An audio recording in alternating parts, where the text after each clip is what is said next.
दोस्तों, आज की हमारी इस वीडियो में हम जानने वाले हैं भारत के एक ऐसे जांबाज योद्धा के बारे में जिसने अपनी बुद्धिमानी और ताकत के दम पर पूरे भारत के ऊपर अपना राज जमा लिया। ये वक्त था आज से लगभग 500 साल पहले का, जब पूरे भारत के ऊपर मुस्लिम साम्राज्य राज कर रहे थे। इस समय में आदिल शाह और शाहजहां ने लगभग पूरे भारत पर अपना अधिकार जमा रखा था और दक्कन पर राज्य था अब्दुल कुतुब शाह का। एक ऐसा देश जहां पहले हिंदू साम्राज्य हुआ करता था, अब मुगल अपना कब्जा जमा चुके थे। दक्कन के सुल्तान अब्दुल कुतुब शाह ने अपनी फौज के लिए एक मराठा सेनापति की नियुक्ति करी। यह सेनापति बहुत ही साहसी और पराक्रमी थे और इस सेनापति का नाम था शाहजी भोसले। और 19 जनवरी साल 1630 के दिन शाहजी भोसले के एक पुत्र हुआ। इस बच्चे का नाम छत्रपति शिवाजी रखा गया। पुत्र का जन्म होने पर शाहजी भोसले को लग रहा था कि यह बच्चा भी बड़े होने के बाद मेरे समान मुस्लिम सुल्तान की फौज का सेनापति बनेगा, लेकिन नियति ने कुछ और ही सोच रखा था। कौन जानता था कि यह बच्चा जो एक मुस्लिम सम्राट के सेनापति का पुत्र है, आने वाले समय में वह समस्त भारत के ऊपर राज करेगा। छत्रपति शिवाजी भारत के महान सम्राटों में से एक थे। उस समय में जिन मुगल सम्राटों का भारत के ऊपर राज था, वह ज्यादातर अरब और खाड़ी देश से आए हुए थे। भारत आने के बाद उन्होंने भारत के ऊपर कब्जा तो कर लिया, लेकिन वह इतनी दूर से यहाँ के राज्य और किलों की देखरेख के लिए अपने देश से मंत्रियों को लाना काफी ज्यादा मुश्किल होता था। इसलिए ज्यादातर मुस्लिम सम्राट भारत में ही रहने वाले लोगों को सेनापति और मंत्रियों के पद पर रख लिया करते थे। इसी तरह दक्कन के सम्राट अब्दुल कुतुब शाह ने शिवाजी भोसले को अपनी सेना का सेनापति बनाया था। छत्रपति शिवाजी के पिता शिवाजी भोसले ज्यादातर अपने काम की वजह से घर से बाहर ही रहा करते थे और शिवाजी का पालन पोषण उनकी माता ने किया था। इसके अलावा शिवाजी शिक्षा अपने गुरु दादू जी से लिया करते थे।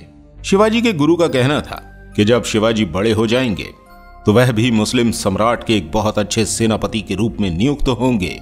और जब शिवाजी 16 साल के हुए तब भारत के किसी भी राज्य में कोई भी हिंदू शासक नहीं था और उस समय में किसी भी हिंदू के लिए अपना शासन स्थापित कर पाना बिल्कुल नामुमकिन सा था, क्योंकि भारत के हर हिस्से में मुस्लिम सम्राटों का ही राज था। अगर कोई हिंदू शासक अपना राजपाट हिंदुस्तान में लाना चाहता तो ऐसा करने के लिए 3 परिस्थितियों का होना सबसे ज्यादा आवश्यक था। पहली स्थिति ये कि वह अपना शासन शक्तिशाली केंद्र साम्राज्य से दूर जमाना चाहता हो, जिससे कि कोई भी सम्राट उस पर हमला न कर सके।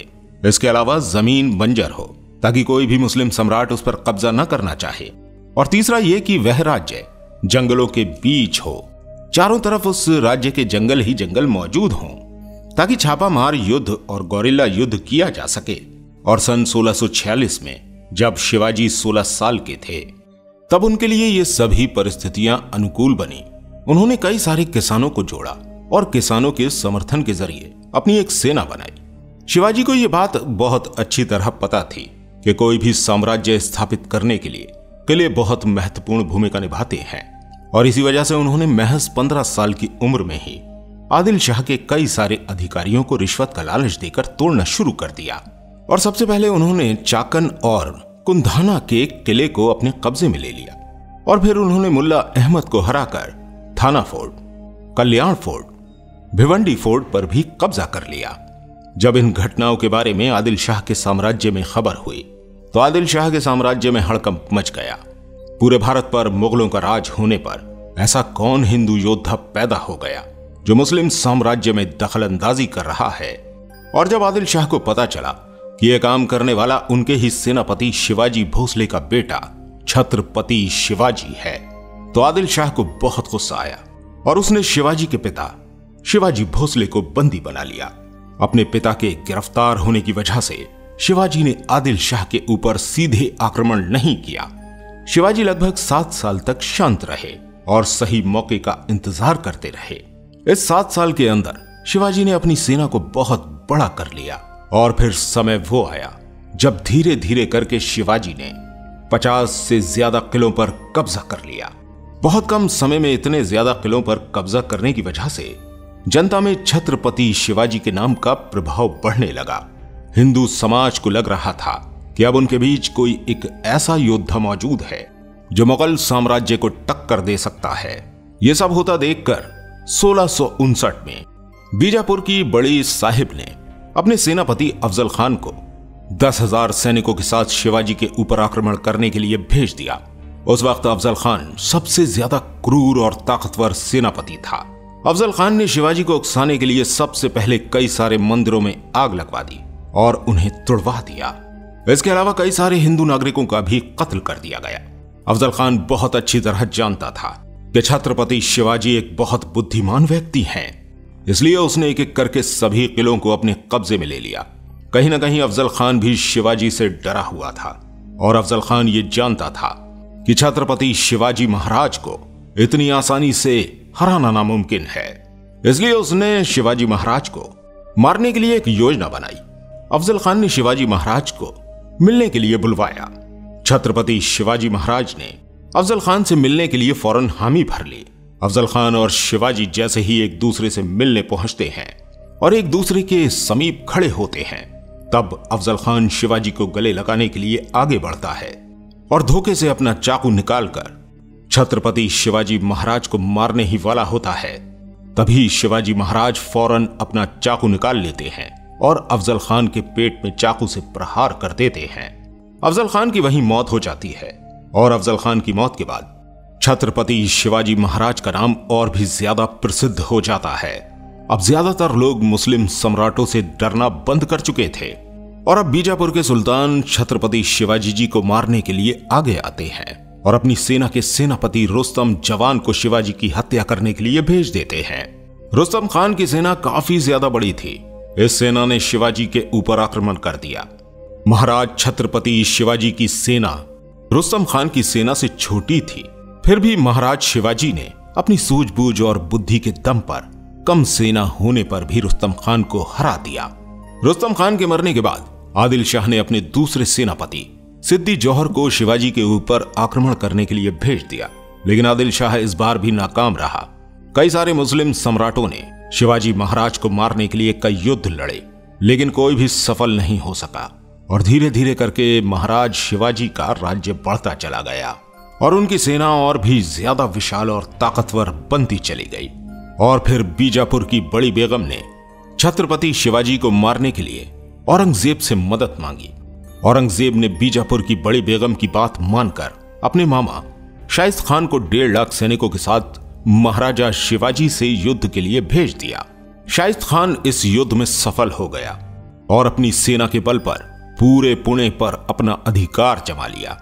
इसके अलावा छत्रपति शिवाजी महाराज के निवास स्थान लाल महल पर भी कब्जा कर लिया गया और फिर छत्रपति शिवाजी ने 400 सिपाहियों का एक समूह बनाया।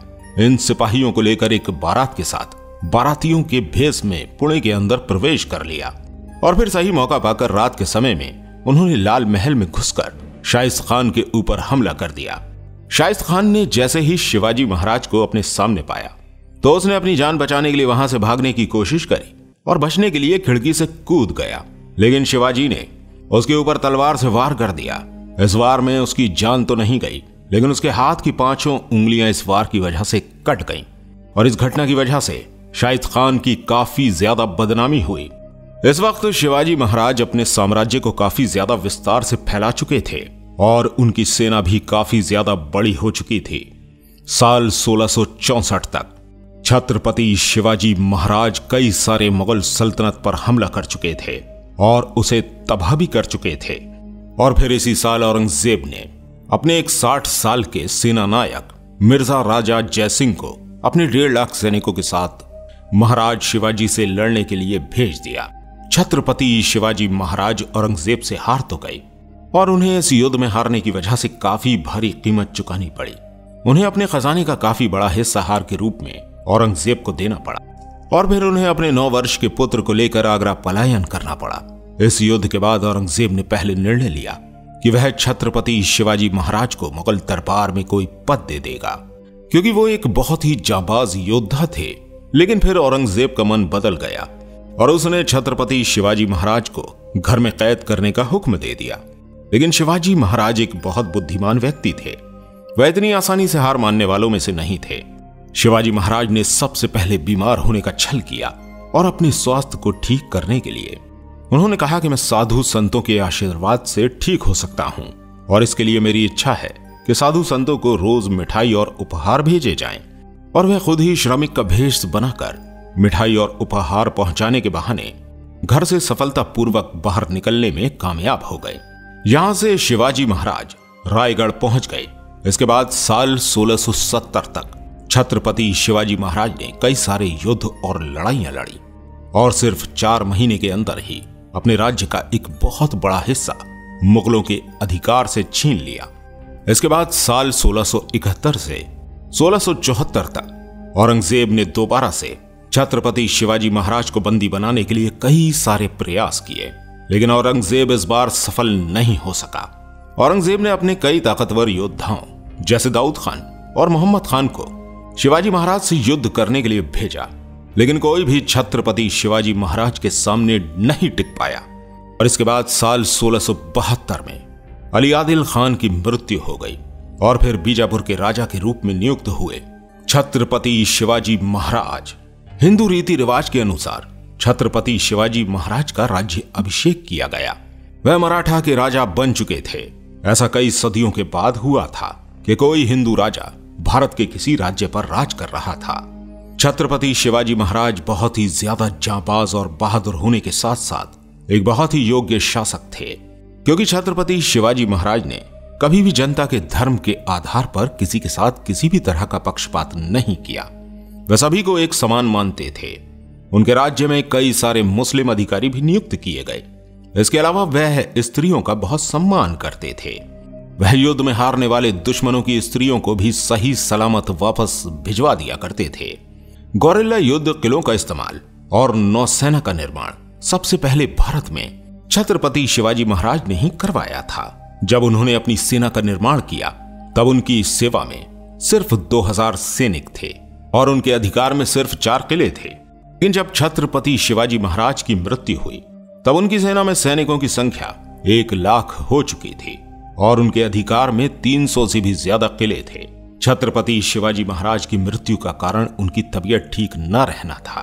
छत्रपति शिवाजी महाराज की मृत्यु के समय उन्हें बहुत तेज बुखार था। जिस वक्त शिवाजी महाराज ने इस दुनिया को त्याग दिया उस वक्त उनकी उम्र सिर्फ 52 साल की थी।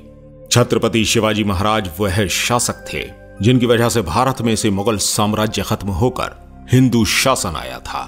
दोस्तों, उम्मीद करते हैं ये वीडियो आपको अच्छी लगी होगी और हम ऐसी आशा भी करते हैं कि आप इस वीडियो को लाइक और शेयर अवश्य करेंगे।